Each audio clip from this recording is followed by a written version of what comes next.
going on, guys? Icebreaker here. Today I've just wrapped up streaming my jump from 3ER to 5ER. I'd heard all the horror stories about 4ER being really bad and people not being able to get ERs and not unlock their chests. I wasn't in the mood for that, so I decided to stay at 3ER for about a week or so, just collect the chests and then jump straight from 3ER straight into 5ER, pick up a couple of things in 5ER that I knew I was going to need, and then go from there, which is what we've just done on today's live stream. In the progress, we also jumped from 16 into 18 in terms of rank, so we've ranked up a little bit as well. But yeah, for tech wise, I've still got basically the same as what I had before, except obviously now we've added in things like at 4ER we picked up the building damage, we maxed out rocket launchers, we maxed out critters, grabbed the shock blaster and the damage amp for the protos, and then straight into 5ER I maxed out the shock bomb and troop damage, unlocked the scorcher and unlocked the arty. That's all I've done so far there. My next step in terms of tech wise is going to be grabbing the mines and then grabbing the shock launchers. I'm still undecided on the scorcher. A lot of people are saying you need either scorchers or tanks for meat shield at 5ER once you get a bit higher in terms of rank, so sort of rank 20, 21. So I'm going to cross that bridge when I get to it. But for now, I'm still winning with my strategies, which I don't actually need the scorch or anything like that at the moment. Like I said, that's probably going to change when we get a bit higher in rank. Other than that, that's pretty much it. Once we got to rank 18 though, I did max out, or I've started maxing out my GBE. Obviously, I'm going to need that for second wind and shocks when it comes to the battles. So this is my log right now. As you can see, it's mostly wins. We're with 8 and 2 right now. These two here are ones that I fizzled and just generally sucked on. But yeah, for times wise, that one guy fizzled, so there's a 250 on there. The other guy had 4 seconds left on the clock, and then this guy fizzled against me.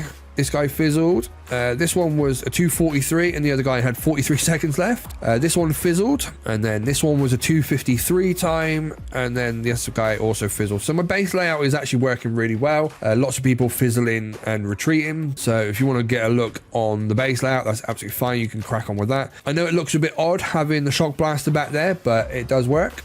Has caused a couple of people to fizzle. Boom mines, shock mines and normal mines, obviously in the usual places to kill the bombers. But yeah, let's look at a couple of these attacks then. So this, I'll show you a couple of the faster ones. So this was a 250. This is actually slow in terms of some of the bases that we've taken out. We're getting like 3 minutes more left on the clock. So this is I'm using laser rangers and rifles, and then 1 boat of bombers.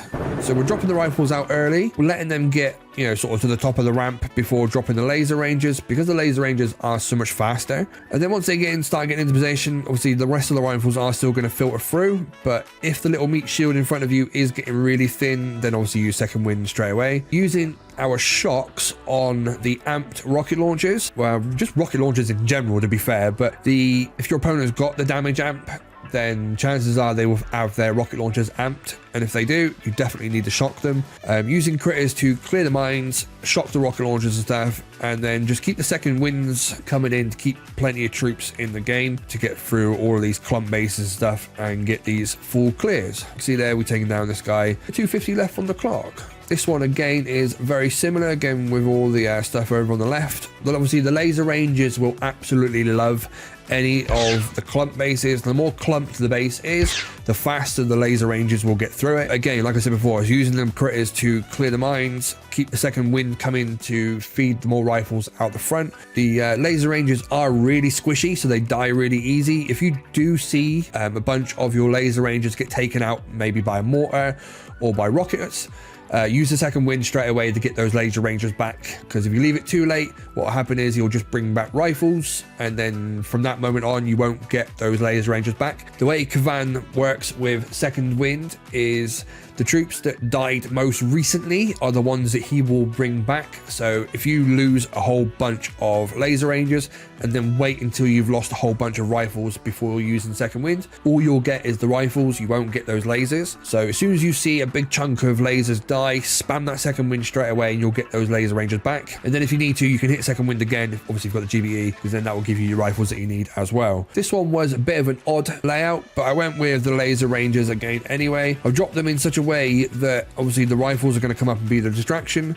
And I've dropped the laser rangers out to the right of this first defense because I wanted them shooting through this one into these ones. Obviously, the more spread out the base is, like I said, the less effective rangers will be, because you use rangers, you need to rely on that extra damage that you get from the buildings behind the ones being targeted. So if you can line them up in such a way that they can hit multiple buildings, they'll be quicker. What I did was, as these guys got through these first bits of defenses, I flared them over here like so. And there's hope that then some would split off to the right and come over and get these ER, the single ER, then that's over to the right, which worked pretty well. And then obviously Kavan went left with these guys as well, which worked out really well as well. And then it was just a case of letting them find their own paths, splitting and taking out the last few ERs from there. If you are still at 3 and you're thinking that this is going to be a good idea, the things that you need to have when you jump to 5 is the shock bombs and the troop damage. These two are an absolute must. The Scorcher, like I said, isn't needed straight away. At least at rank 16, 17, 18, you can get away without using it. Artillery is used just for clearing mines, so you don't really need that either. But yeah, as long as you got troop damage and shocks, you'll be absolutely fine to jump straight away, just like I did. So yeah, there you go. Come by, swing by one of the live streams, come and say hey, maybe come and teach me some stuff so that I can make more videos for other people. So yeah, that's it for today, guys. Thank you for watching. I will see you in the next one. Peace.